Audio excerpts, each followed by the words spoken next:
A little more than 2 years ago, my wife and I left our lives in Washington, D.C., and we moved to a town of 700 people in the least populated corner of the second least populated state in the United States. I had convinced my wife to move up to this small town in Vermont with the dream of starting a farm. And even though we had no experience running a farm and never had lived on a farm and never had even owned a family pet, I wasn't going to be deterred. I had this vision of starting a small scale, sustainable farm that was sustainable economically, sustainable environmentally, and sustainable emotionally. And so that's how we ended up starting Goldshaw Farm. Morning, Silky Chickens.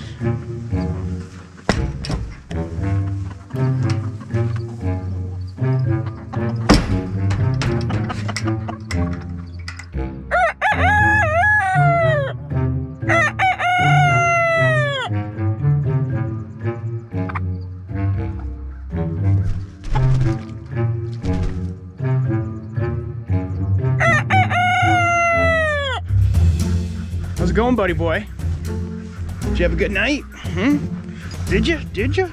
Yeah, give me a kiss. All right, let's let everybody out. Release the Kraken!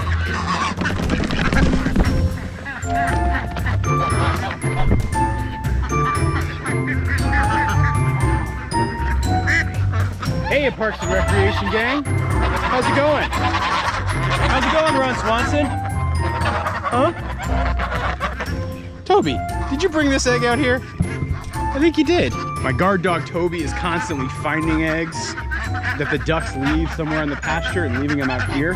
He doesn't actually eat them, but I generally will give them to him as a reward and feed them to him later. It's like my guard dog is the frickin' Easter bunny. Rise and shine, chickens!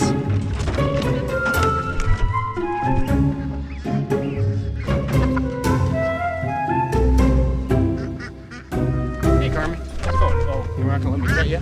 Okay.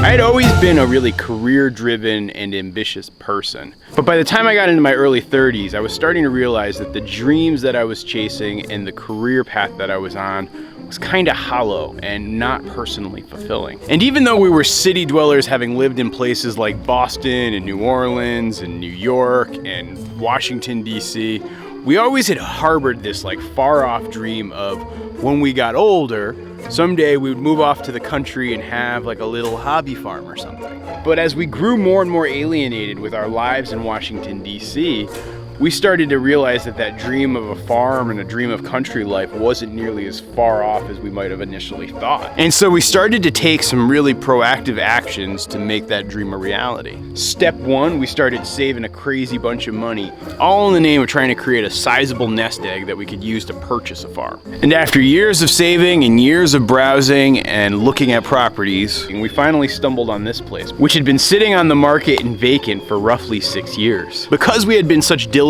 savers and because we had socked away such a nest egg, we were actually able to buy the farm outright. Cause I'm paying cash money. That meant no bank note, that meant no interest payments, that meant no ongoing debt. And that was important to us because if I was gonna chase that dream of trying to start a farm, I knew I wasn't gonna be able to earn the same type of income I was earning living in the city. And so to be able to manage and reduce your long-term living expenses, I don't use toilet paper. For us, that was a critical part of our plan.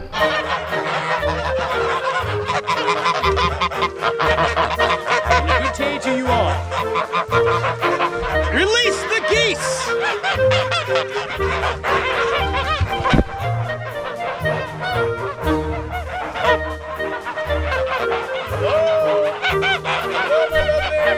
The other critical part of our plan was we didn't move up to the farm right away.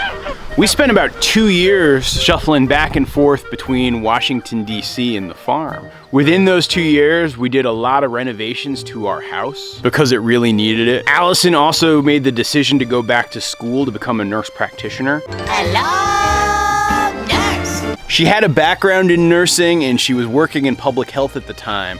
But she really shrewdly realized that her best employment opportunity was to actually go into practicing medicine here. In the rural parts of our country, there's absolutely a complete lack of healthcare professionals, and she knew that that would be a job in demand. She went to her medical program through Georgetown, but they had a special online learning component where she could do all of her classes and courses online, but then practice at local practices and clinics up here in Vermont. And so she actually moved up here to Vermont almost a year ahead of me so that she could get a jump on her schooling. It was also really important that she actually do her practical training up here at local clinics, because that was gonna give her an opportunity to build relationships and find jobs here in the local area once she graduated. I love you. I love you. I hope you have a wonderful day. Thank you. I love you, bye. Bye, Zini. Allison's on her way to work right now. Her job's gotten a little tougher lately, so because she's a nurse practitioner now, she is actually dealing with a ton of the COVID testing for the clinic that she works at, and you know, it's tough, it's stressful. I worry about her too, but look, it's a tough time for everybody, I guess.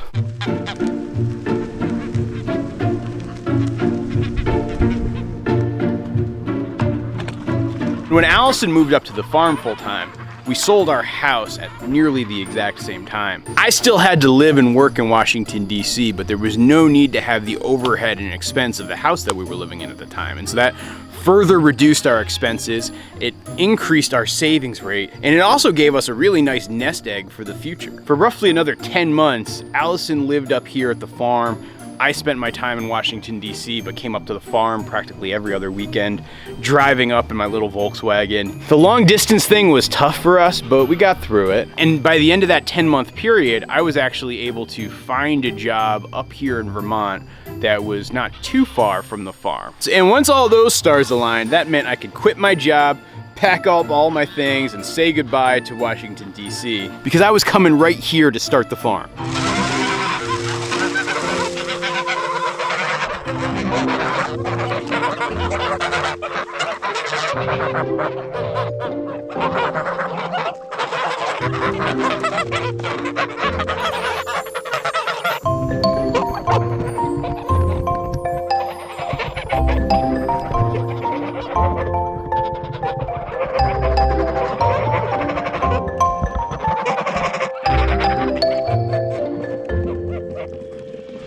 Initially adapting to life here on the farm was kind of tough. First off, there was this gigantic gap between what all my hopes and dreams for the farm were versus the ugly realities of the fact that farming has a very steep learning curve. And there were just so many things with farming that I wasn't used to. From the hard physical labor to working with... Dude, don't do that, man. To working with animals, to the fact that things were just really unpredictable. There was just so much with farming that I was totally not used to and was totally not expecting. But as time's gone on and I've made mistake after mistake after mistake, I've really started to learn and improve and get better at it. Now, by no means am I actually there. I still have a long ways to go, but I feel like I'm making progress on the right road.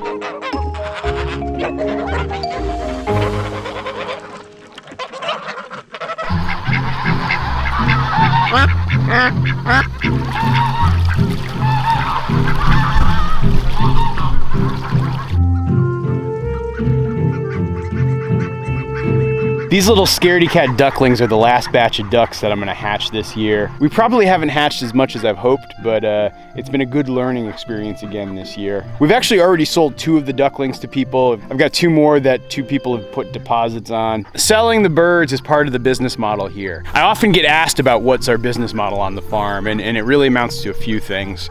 We raise geese for meat. We raise geese for breeding stock and for hatching eggs.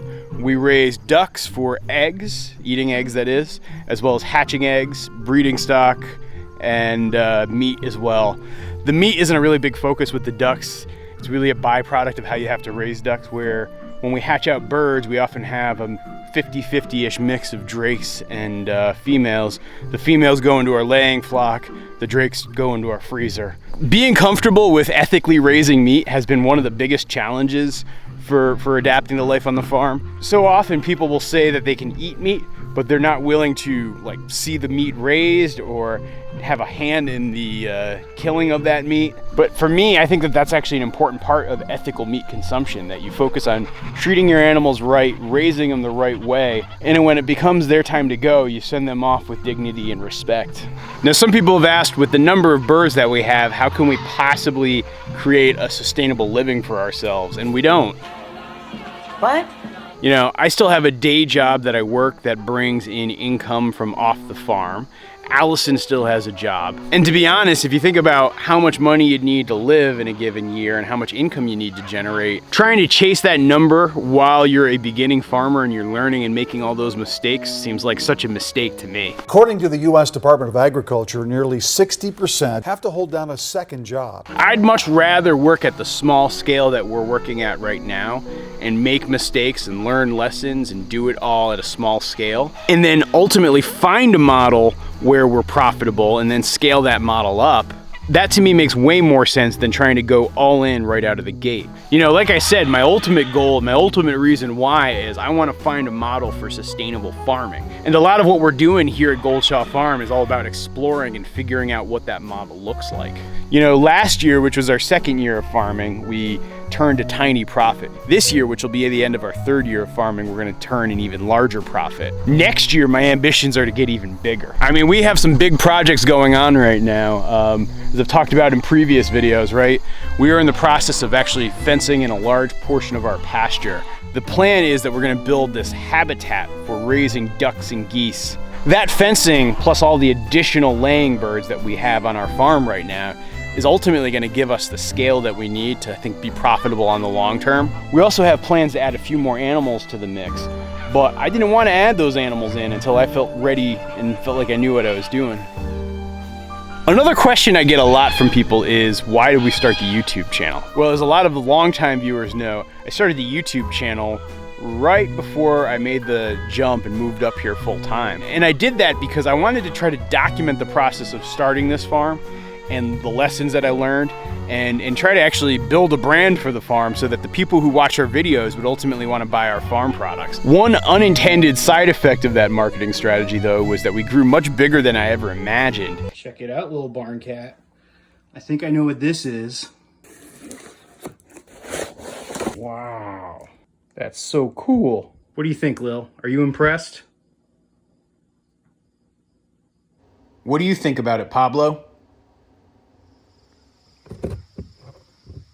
We get money from our YouTube channel, and what we've done so far with that is we've taken that money and invested it back into the farm. So when it comes to a project like this fencing project, right, that's all being funded by the viewers of our YouTube channel. So, you know, really when it comes down to it, people who watch our YouTube channel are kind of benefactors and stakeholders, and I like to think of them as partners in this farm. That doesn't necessarily mean they have the same vote on things that Allison and I have, but I do like to hear what people say, and I pay a lot of attention to the comments and the feedback and the ideas that you guys have. And I think that's a little bit of what's made our farm such an interesting, novel construct.